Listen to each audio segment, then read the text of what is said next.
Kaibigan, pag-usapan po natin, meron bang benepisyo kung magsisiesta tayo, mag-iidlip tayo sa tanghali o sa hapon? Alam niyo, iisipan niyo to. Ito po, merong benefits, pero meron din akong warning sa inyo. Ano ang benepisyo?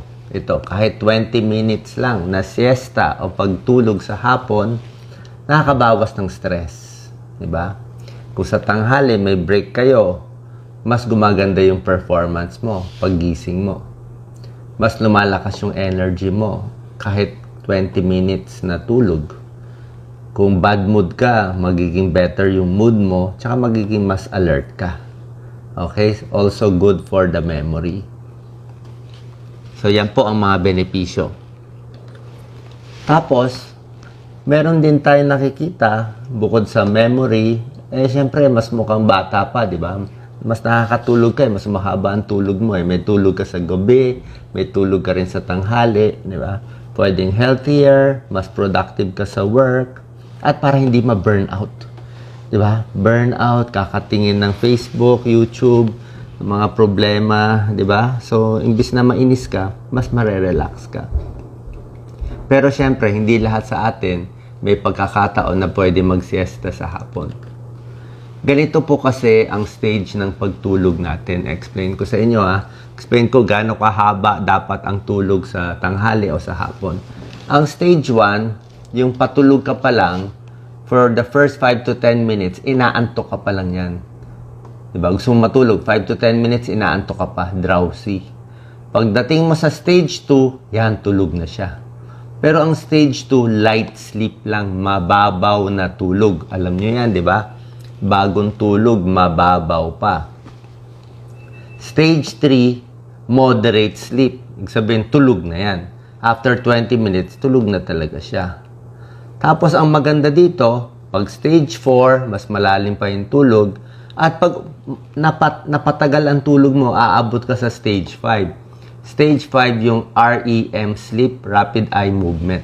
Ito yung stage na sobrang lalim ang tulog mo, nananaginip ka na. Okay? May ganung stage po yan. Usually, mga 1.5 hours, 1.5 hours bago aabot ka dito sa stage 5, rapid eye movement, parang gumagalaw-galaw siya, nananaginip siya. Pero tulog na tulog yun. Dito, pinaka-relax ang katawan natin sa stage 5. Kung magsisiesta ka lang, dito ka lang hanggang stage 2 lang. Aabutin mo. Okay na yun. Okay na po yun. Pinapakita ko na sa inyo na may stages yan. Ito, first 20 minutes, light sleep, 1 hour, 1.5 hour, doon lumalalim yung tulog. Hindi ko sinasabi, abutin mo yung 1.5 hour, di ba? Pero pinapakita lang natin ano nangyayari. So, gaano katagal dapat matulog sa tanghali o sa hapon? Ayaw natin din sobra haba, baka hindi ka na makatulog sa gabi, di ba? So, ayon sa pag-aaral, Doc Lisa, mga 10 to 20 minutes okay. Pag 20 minutes ang tulog mo, pag gising mo, hindi ka drowsy. Okay lang sa'yo. Light sleep lang. Ano. Parang na-recharge ka lang. 20 minutes of sleep.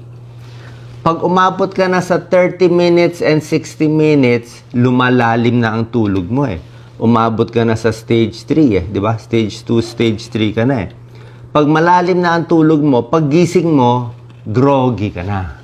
Diba? Parang nakatulog ka na. Okay naman, nag-groggy ka, kailangan mo muna mag-recover 30 minutes, parang wala ka sa sarili mo. Pero masarap naman ang tulog mo, diba? 30 to 60 minutes, mag-groggy ka na. Kailangan mo pa mag-recover ng mga 30 minutes para makabalik yung alertness. Kung aabot ka ng 1.5 hours, sobra tagal na yan.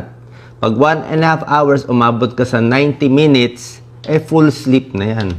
Talagang tulog na yan. REM sleep na yan. So kung gusto mo matulog, gusto mo mag-siesta, pwedeng 20 minutes or less. O gusto mo habaan mo na, nasa sayo. Pag umabot ka ng 30 minutes to 1 hour, okay naman, kaya lang mafe-feel mo, baka mag-groggy ka, hindi ka makabalik sa trabaho mo, o kung nagda-drive ka, nagpahinga ka, baka mas groggy ka mag-drive dito. Yan po ang tips natin. Ano naman ang problema kung sobra tulog? Ito, ibang topic naman to. Yung sobrang tulog, pati sa gabi, ang haba ng tulog, 10 hours, 11 hours. May tao tulog ng tulog, Doc Lisa, pakita mo. Mas mataas ang risk sa sakit sa puso, nagiging overweight, nadidepress, nagkakaroon ng diabetes. Ibig sabihin kasi, baka may sakit kaya siya tulog ng tulog. Baka nadidepress, di ba? So, hindi rin normal na sobra haba ang tulog. More than 10 hours. Siguro mga 8 to 9 hours, yun na talaga pinakamaganda. Tapos, last slide, ano ang pro and con? Anong advantage and disadvantage ng pagsisiesta?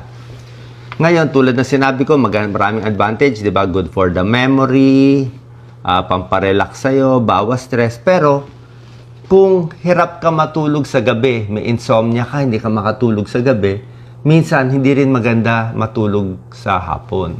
Kasi pag natulog ka sa hapon, hindi ka na makakatulog sa gabi. I-exceedin yung tulog mo sa gabi.